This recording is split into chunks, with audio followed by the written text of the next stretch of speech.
O que você tem é suficiente. Esboço de pregação em 2 Reis, capítulo 4, versos de 1 a 7. Se você vai preparar um sermão em 2 Reis, no capítulo 4, e precisa de um sermão expositivo fiel ao texto, nos próximos minutos você terá a estrutura completa da mensagem e depois nós veremos também como cada divisão surge da própria mensagem. Eu sou o reverendo Fabiano Queiroz, eu sou pastor da Igreja Presbiteriana do Brasil, também sou pesquisador em pregação expositiva e sou o autor da coleção A Bíblia de Sermões do Pregador. Se esse conteúdo te ajudar a preparar mensagens fiéis à Escritura, se inscreva no nosso canal, ative as notificações e assim toda semana você receberá novos esboços e estudos bíblicos para a sua pregação. Eu quero também aproveitar a ocasião para te dizer que esse sermão expositivo foi extraído do meu livro de 2 Reis, a Bíblia de Sermões do Pregador em 2 Reis, esboços de pregação expositiva. Nesse livro você vai encontrar esboços de sermão, para pregação, estudos bíblicos. Também cada sermão tem o seu contexto histórico, a sua teologia, a exegese, o desenvolvimento expositivo, tem citações, aplicações. Também cada sermão traz consigo o Messias e o Evangelho no texto. Além disso, cada livro traz dezenas de sermões, alguns desses livros já têm sermões expositivos em todos os capítulos. Vamos então para o nosso sermão. Eu quero dividir esse estudo com você em dois momentos. No primeiro momento, nós vamos tratar de um esboço mais resumido. Há muitos pastores e pregadores que apenas precisam do esboço e eles vão adicionar o conteúdo e a exegese e as pesquisas arqueológicas e históricas que já fizeram. Então, nesse primeiro momento, eu já quero entregar isso para você. Você pode ver na sua tela essas informações e você pode dar pause no vídeo e já copiar essas informações. No segundo momento, eu quero trabalhar com pessoas que precisam dessa estrutura mais estratificada, precisam de uma estrutura completa, pessoas que vão fazer algum estudo específico, enfim, são pastores, pregadores e ministros do Evangelho que precisam da estrutura completa já com a pesquisa, tá bom? Então você que precisa da estrutura resumida, aqui está ela. O tema dessa mensagem é o que você tem é suficiente e o objetivo dessa mensagem é para que os discípulos entendam que foram chamados para confiar que Deus usa e multiplica o que aparentemente é insuficiente. Então, esse é o objetivo. A mensagem central do texto bíblico é que Deus multiplica o pouco que nós temos quando nós entregamos esse pouco com fé e com obediência. E isso Deus faz para suprir as nossas necessidades e revelar o seu poder. Consequentemente, o Senhor também aumentará a nossa fé. O primeiro ponto, a primeira divisão dessa mensagem é que Deus começa com o que você já tem e não com o que te falta. E isso pode ser observado nos versos de 1 a 2. O segundo ponto dessa mensagem está nos versos 3 a 5 e mostra que Deus trabalha quando você age com fé e obediência à sua palavra.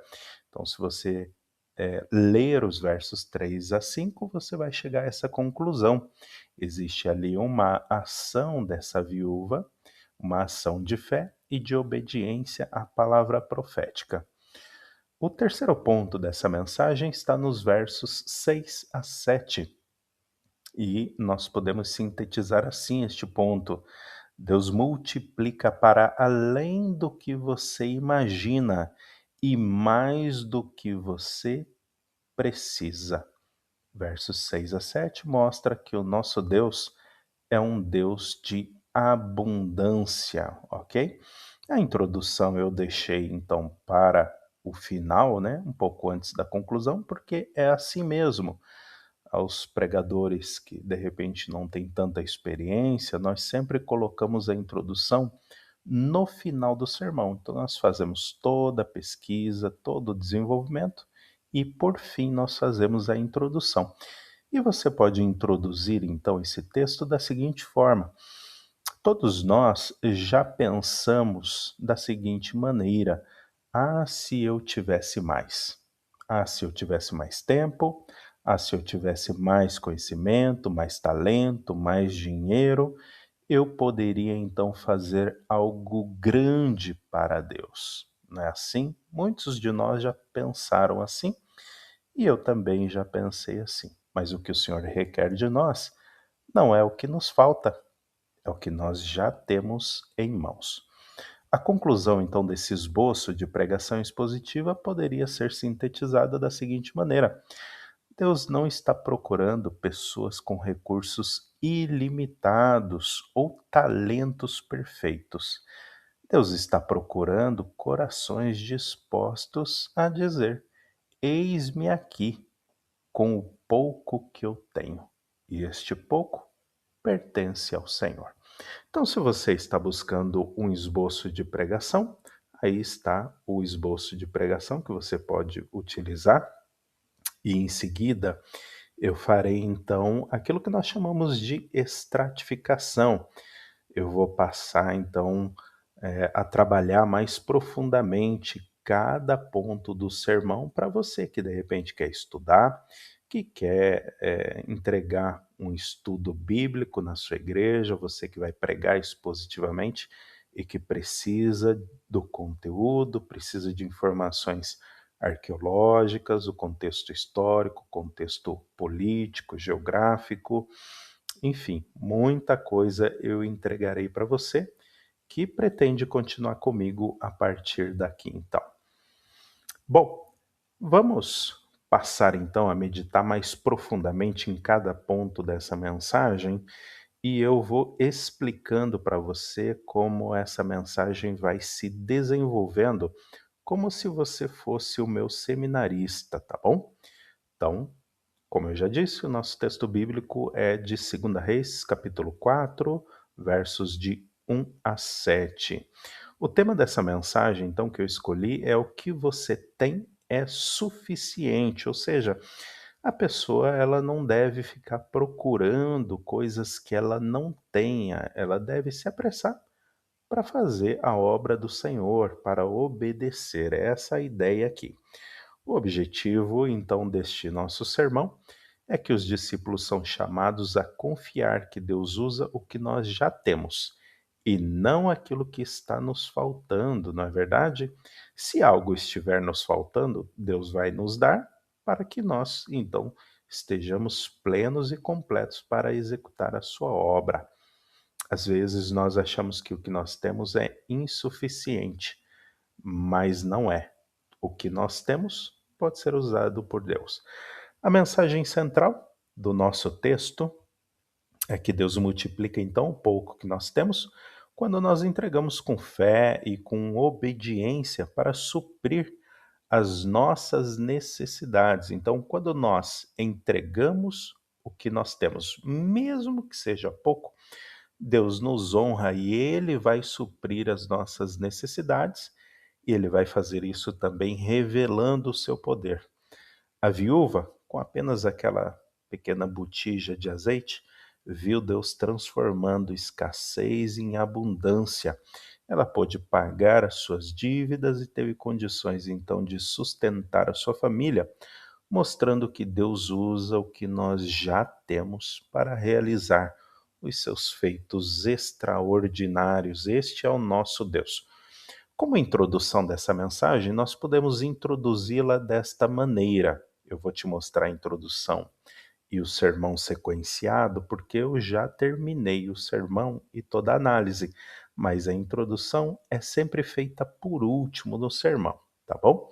Vamos introduzir essa mensagem da seguinte maneira: quantas vezes nós já nos pegamos pensando, se eu tivesse mais tempo, mais conhecimento, mais talento, mais recurso financeiro, enfim, tantas outras coisas que me faltam, eu poderia fazer algo grande para Deus, eu poderia fazer algo maior, eu poderia construir uma igreja, eu poderia construir orfanatos, escolas, hospitais, e então nós ficamos olhando para aquilo que nos falta. Quem já pensou dessa maneira?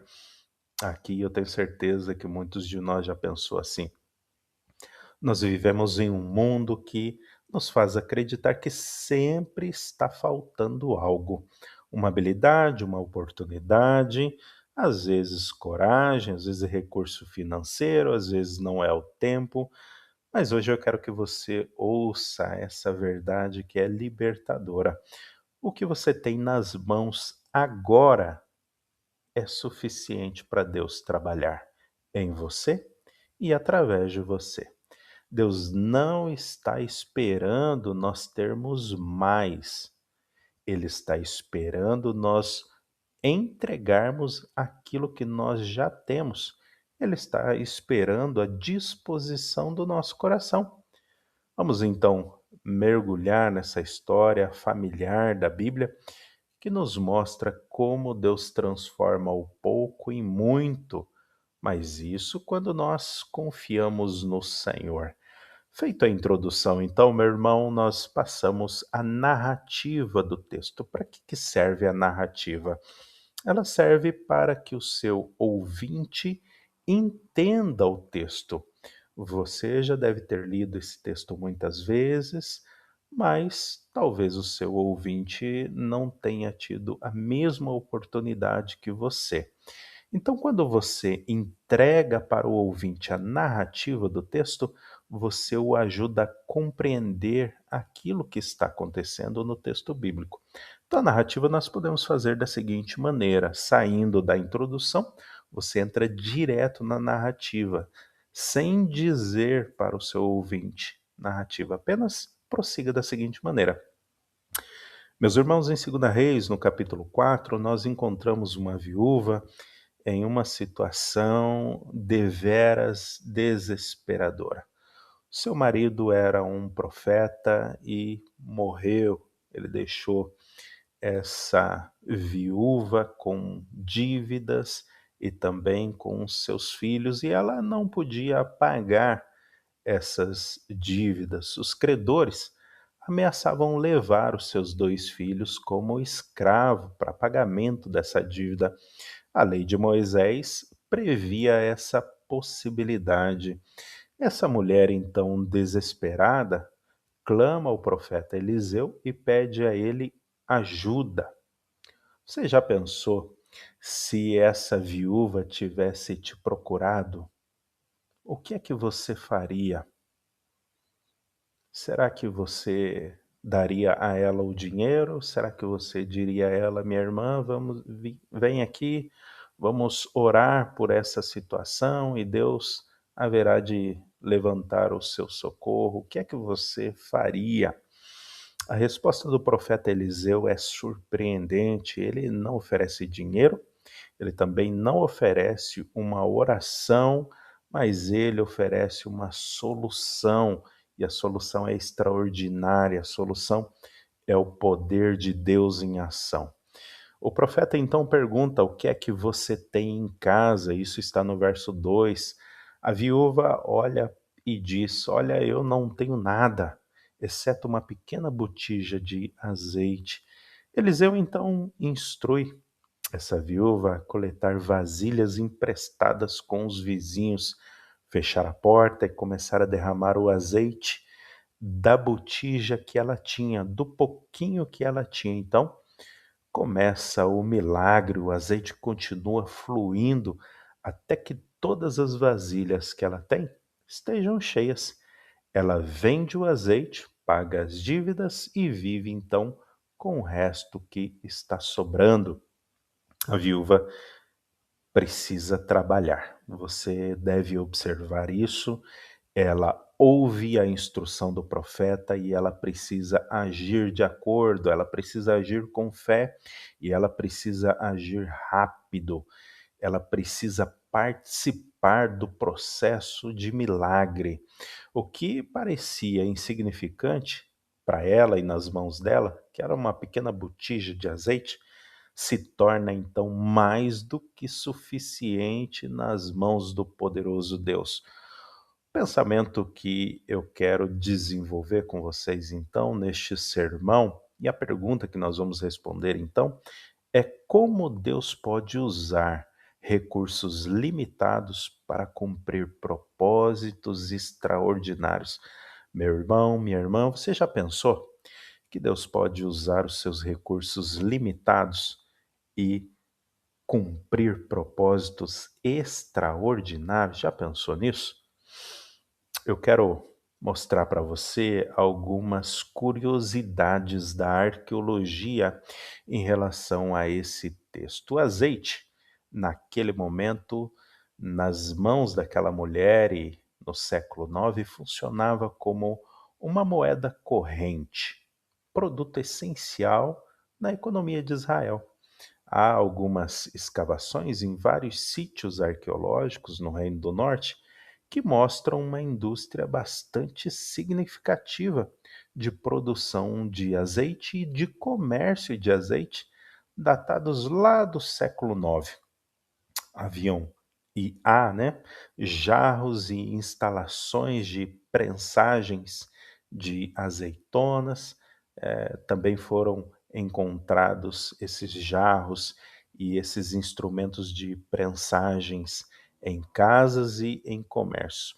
Uma jarra comum de azeite, como essa que estava nas mãos da viúva, representava o último recurso da família, mas não só isso. Em Israel, onde ela estava, esse azeite tinha muitas aplicações. Servia para cozinhar, para iluminar, para ungir. O comércio também utilizava o azeite como sistema de pagamento de dívidas, como moeda de troca. O azeite era extremamente valioso e multiplicar então o azeite significa transformar quase nada em provisão abundante. Tecnicamente, então, dentro da teologia bíblica, essa viúva passa de pobre a riqueza. O azeite, meus irmãos, era tão valioso que era usado como uma forma de pagamento e também como reserva de valor, como se fosse o ouro, né? O ouro ele serve hoje como reserva de valor e também como forma de pagamento, um bem essencial para a sobrevivência e para a dignidade do povo, então. Quero pensar com vocês sobre esta questão que nós estamos desenvolvendo nesse sermão. Como Deus pode usar os nossos recursos limitados para cumprir propósitos extraordinários? Os recursos que você já tem hoje nas tuas mãos podem ser usados por Deus para cumprir propósitos extraordinários. Você não deve ficar esperando por mais. Você e eu devemos colocar à disposição de Deus aquilo que já está nas nossas mãos. Vejamos então, em primeiro lugar, que Deus começa com o que você já tem e não com o que te falta. Isso está nos versos de 1 a 2. Deus age com o que você já tem em mãos e não com o que está faltando. A viúva achava que a sua botija de azeite era insignificante. Talvez não era um recurso que ela julgava tão importante.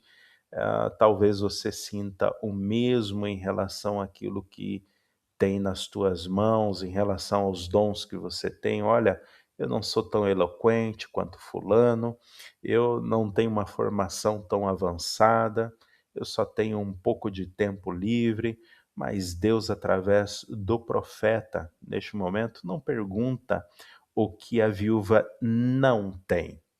Ele pergunta o que ela tem em casa. O profeta Eliseu, nessa ocasião, reconhece a vulnerabilidade familiar.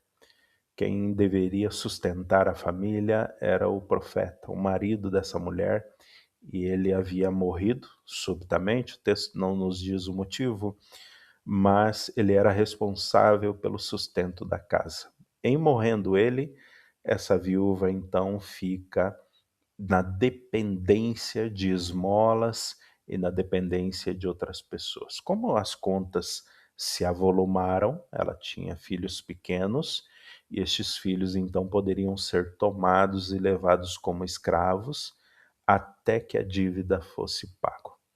Então pense nisso por um instante. Moisés tinha apenas um cajado, essa viúva tinha apenas um jarro de azeite, Davi tinha apenas uma funda. E você, o que é que tem? Cada um entregou aquilo que tinha nas mãos de Deus, e Deus transformou o pouco em extraordinário. Eu quero convidar você hoje a fazer um inventário. Quais são os seus dons? Quais são os seus talentos? Quais são os recursos que você tem? Quais são as habilidades que você tem? Você tem habilidade de ouvir, habilidade de escrever, habilidade de cantar? Quais são os recursos, as habilidades que você tem? Você tem um coração pronto, disposto a orar pelos outros? Você tem um emprego onde você possa ser sal e luz? Eu quero convidar você então a entregar isso nas mãos do Senhor, porque isso é suficiente para ele começar uma obra extraordinária.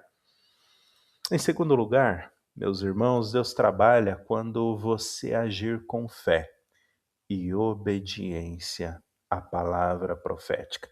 Isso está nos versos de 3 a 5. O profeta Eliseu pede à viúva para ela agir, para ela fazer parte do processo.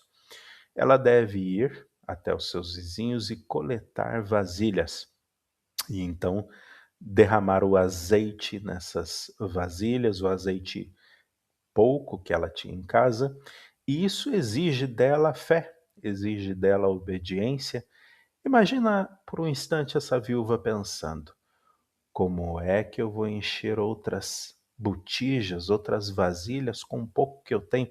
Imagina se ela fica colocando empecilhos e dificuldades diante da palavra que Deus ordena através do seu profeta. Ela não faz isso, ela simplesmente obedece. E quando nós obedecemos, o milagre acontece. Quando ela age e age com fé e obediência, o milagre vem. Deus faz o que precisa ser feito. A fé não é esperar o milagre, é agir enquanto nós confiamos que Deus vai prover o milagre. Nós precisamos de ação enquanto cremos, enquanto esperamos, meus irmãos. Há uma música que diz: esperar é caminhar, uma música cristã. Pense sobre isso: esperar é caminhar, esperar é agir. Às vezes Deus espera que nós demos o primeiro passo. É preciso sair da inércia. Talvez seja começar aquele projeto que você tem adiado, compartilhar a sua fé com um colega do trabalho, ou um colega da escola, ou então perdoar alguém que te magoou. É preciso se movimentar, e se movimentar com fé. É preciso agir confiante que Deus proverá, irmãos. Qual é o passo de fé que Deus está pedindo de você hoje? Não espere ter tudo resolvido.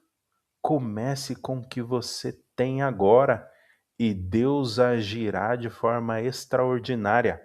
Agora, em terceiro lugar, Deus multiplica para além do que você imagina e muito mais do que você precisa. Isso está nos versos 3 a 7.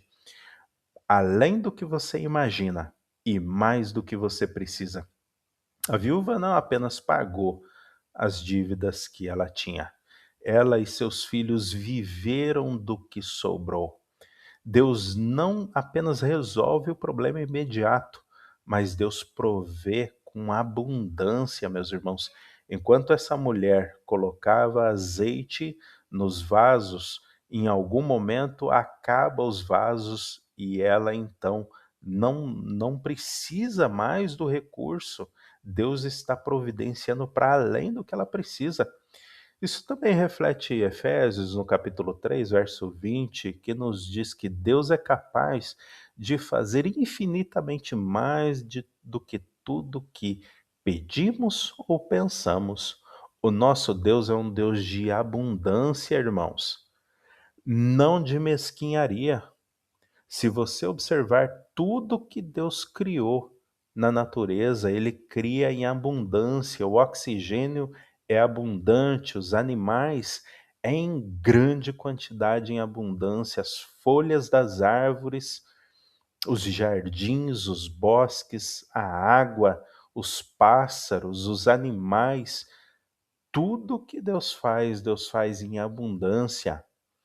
Quando nós entregamos o nosso pouco para Deus, Ele não apenas supre a nossa necessidade, Ele abre portas, Ele restaura sonhos, Ele nos leva a propósitos muito maiores do que nós somos capazes de imaginar. Pare de limitar Deus pelo seu tamanho, pelo pouco de azeite que você tem na sua casa. E eu quero aplicar esse ponto dessa forma mesmo. Eu não quero que você limite Deus àquilo que você é e àquilo que você tem. Não quero que você diminua e reduza Deus. Eu quero que você confie em Deus e que Ele pode transformar a sua oferta pequena em algo impactante, em algo extraordinário que vai impactar vidas, comunidades e até mesmo gerações por séculos. Meus irmãos, agora eu quero mostrar para vocês como o Messias e o Evangelho aparece em 2 Reis, no capítulo 4. O livro do profeta Zacarias, no capítulo 4, versos de 1 a 6, nos mostra que Deus diz ao profeta que não é por força nem por violência, mas é pelo seu espírito.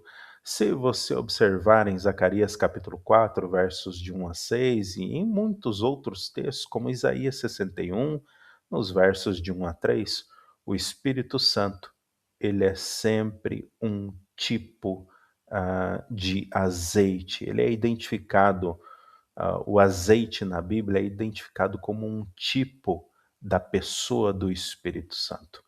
O azeite que enche então as vasilhas dessa pobre viúva aponta para o derramamento sem medida do Espírito de Deus sobre todos aqueles que creem.